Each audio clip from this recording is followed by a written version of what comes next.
Pemirsa, perdagangan saham di Bursa Efek Indonesia baru saja ditutup. Kita akan membahasnya bersama analis Mirae Aset Sekuritas Indonesia.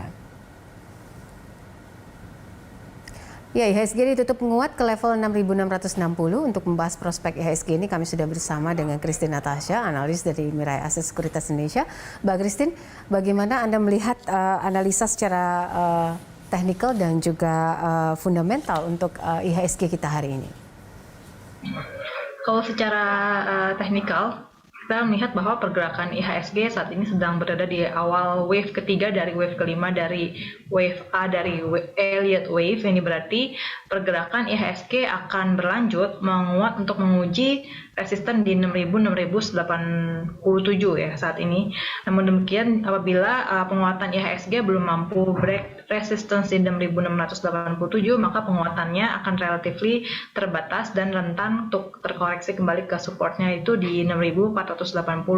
Kalau dari sisi fundamental saat ini kita lihat bahwa IHSG ditutup naik setelah indeks saham utama di Wall Street semalam juga berakhir di level penutupan tertinggi, di mana S&P 500 mencatatkan bahwa level penutupan tertinggi dan juga S&P 500 saya lihat menembus level psikologisnya untuk pertama kali dalam sejarah. Dengan demikian, S&P juga sudah mencatatkan kenaikan selama 8 hari beruntun. Dan Dow Jones dan Nasdaq semalam juga berhasil memecahkan rekor penutupan tertinggi, didorong oleh masih kuatnya optimisme terhadap laporan keuangan di third quarter 2021, di mana sejumlah data ekonomi Amerika Serikat juga keluar cukup solid belakangan ini. Sementara itu, kalau untuk dari dalam negeri, saya lihat IHSG juga meningkat sebagai respons juga terhadap pemulihan yang kuat dari indeks kepercayaan konsumen ke level 113,4 pada bulan Oktober, di mana level ini adalah level yang tertinggi sejak Maret 2020, dan jika dibandingkan bulan September yang hanya 95,5, kita melihat bahwa level ini cukup sangat optimis, dan kita juga melihat bahwa pelonggaran pembatasan mobilitas di Indonesia juga mendukung optimisme daripada para konsumen. Dan menurut survei kepercayaan konsumen, perbaikan belanja juga terlihat di hampir seluruh sektor. Dan menurut Menteri Keuangan Ekonomi Indonesia, kita dapat tumbuh sebesar 5,4% secara year-on-year di fourth quarter 2021. Karena saat ini situasi COVID-19 juga sudah cukup terkendali dibandingkan perkiraan sebelumnya yang hanya 4,6% sampai 5,9% pada bulan Agustus kemarin.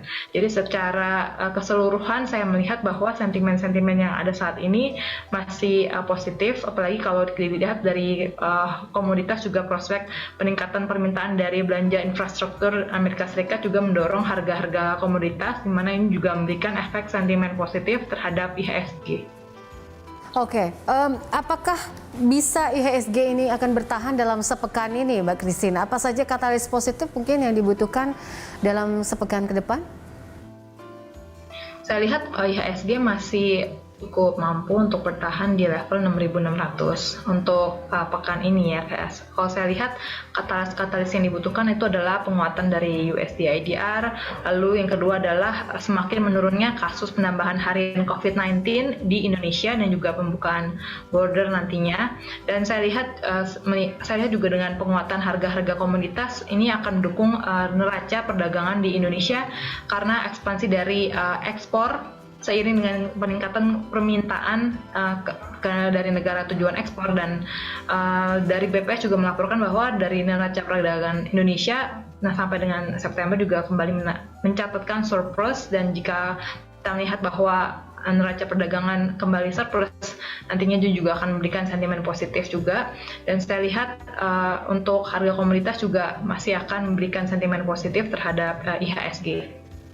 Oke, kita lihat kan asing sebenarnya ini mencatatkan lebih dari 1 triliun rupiah begitu. Apakah ini memang akan menjadi tren sepanjang November, Mbak Christine, atau hanya aksi jual pendek saja saat ini?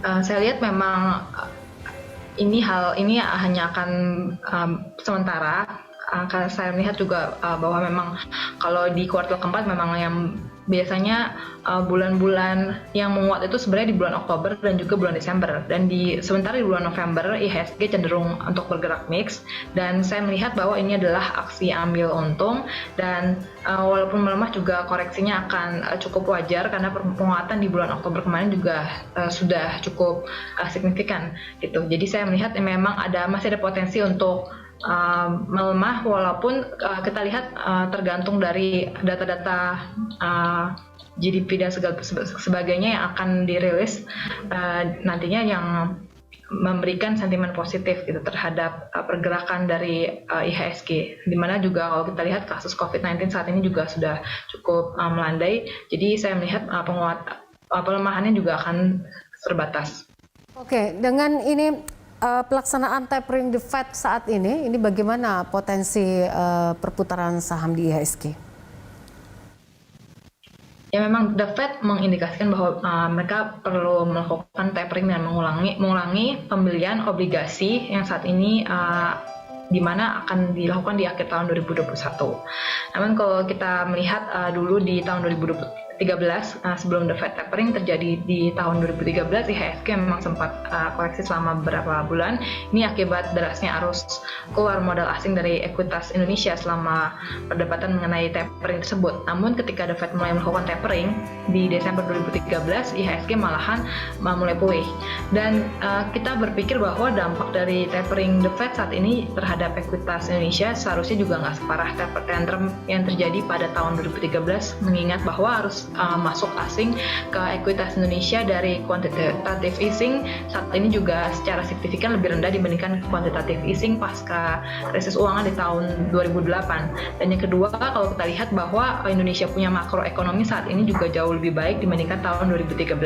Dan kalau kita lihat dari neraca perdagangan Indonesia juga pada tahun ini juga jauh lebih baik dibandingkan taper tantrum pada tahun 2013. Sehingga kita melihat bahwa hal-hal ini yang akan memberikan sentimen yang tidak terlalu buruk terhadap tapering yang akan terjadi di tahun ini. Baik, rekomendasi Anda untuk investor retail ini dan perkembangan global serta pandemi saat ini seperti apa, Mbak Christine?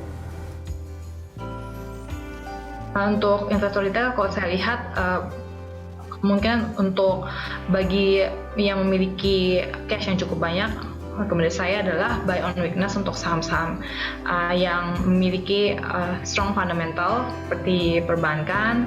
Lalu kita juga lihat karena pembukaan dari ekonomi dan recovery dari ekonomi saat ini, kita juga melihat bahwa perusahaan-perusahaan seperti retailers juga mendapatkan sentimen positif juga dari PPKM yang sudah dilonggarkan saat ini. Baik, rekomendasi untuk esok dan prediksi Anda untuk IHSG esok seperti apa, Mbak Christine?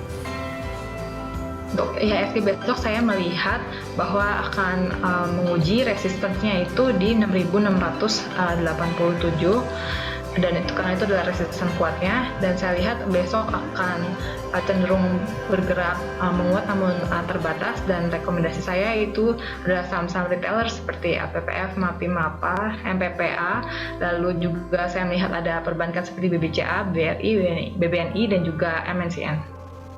Baik, terima kasih Mbak Christine untuk informasi dan juga diskusinya bersama kami dalam Closing Market. Terima kasih.